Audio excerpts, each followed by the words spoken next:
कांग्रेस के हरियाणा चुनाव में धांधली के आरोप खारिज। चुनाव आयोग ने 1600 पेज का जवाब दिया, कहा आरोप गलत और तथ्यहीन, नसीहत भी दी। चुनाव आयोग ईसी ने मंगलवार को कांग्रेस के हरियाणा विधानसभा चुनाव में धांधली के आरोपों को खारिज कर दिया। ईसी ने 1600 पेज के जवाब में आरोपों को निराधार, गलत और तथ्यहीन बताया।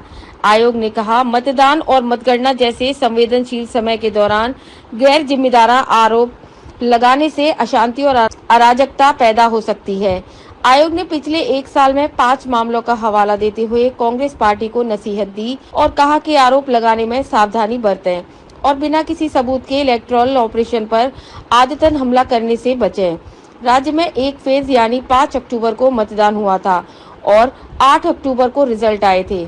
मतगणना के दौरान कांग्रेस ने चुनाव आयोग में शिकायत की थी कि कुछ ईवीएम 99% बैटरी क्षमता पर काम कर रही थी, जबकि कुछ 60, 70 और 80% से कम बैटरी क्षमता पर काम कर रही थी। कांग्रेस ने 13 अक्टूबर को शिकायत की थी, धांधली का आरोप लगाया।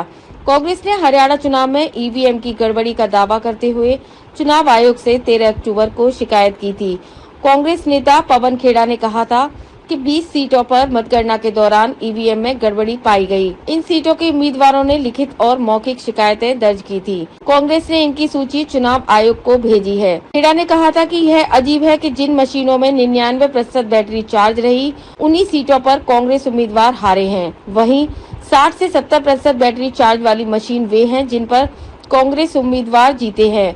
मतगणना के दिन कुछ मशीनें 99% और बाकी सामान्य मशीनें 60 से 70% चार्ज थीं। हमारी मांग है कि जांच पूरी होने तक उन मशीनों को सील और सुरक्षित रखा जाना चाहिए। हरियाणा कांग्रेस ने सुप्रीम कोर्ट में भी याचिका लगाई थी। कांग्रेस नेता प्रिया मिश्रा और विकास बंसल ने 16 अक्टूबर को 20 सीटों पर वोटिंग काउंटिंग में गड़बड़ी का आरोप लगाते हुए सुप्रीम कोर्ट में याचिका दायर की थी। हालांकि 17 अक्टूबर को अदालत ने इसे खारिज भी कर दिया था। याचिका में कहा गया था कि चुनाव आयोग ने ईवीएम से हरियाणा में चुनाव कराए हैं, उसी के आधार पर रिजल्ट भी घोषित किए हैं, मगर कुछ ईवीएम 99% बैटरी क्षमता पर काम कर रही थी, जबकि कुछ 60 से 70 और 80% से कम बैटरी क्षमता पर काम कर रही थी। याचिकाकर्ताओं ने कहा कि कुछ ईवीएम में काउंटिंग वाले दिन भी 99% बैटरी थी। हरियाणा में आम आदमी पार्टी अपनी तीसरी कोशिश में भी फेल हो गई है। पार्टी ने 88% पर कैंडिडेट उतारे थे, लेकिन कोई नहीं जीत सका। हालांकि आपने 5 सीटों पर कांग्रेस के साथ खेल कर दिया।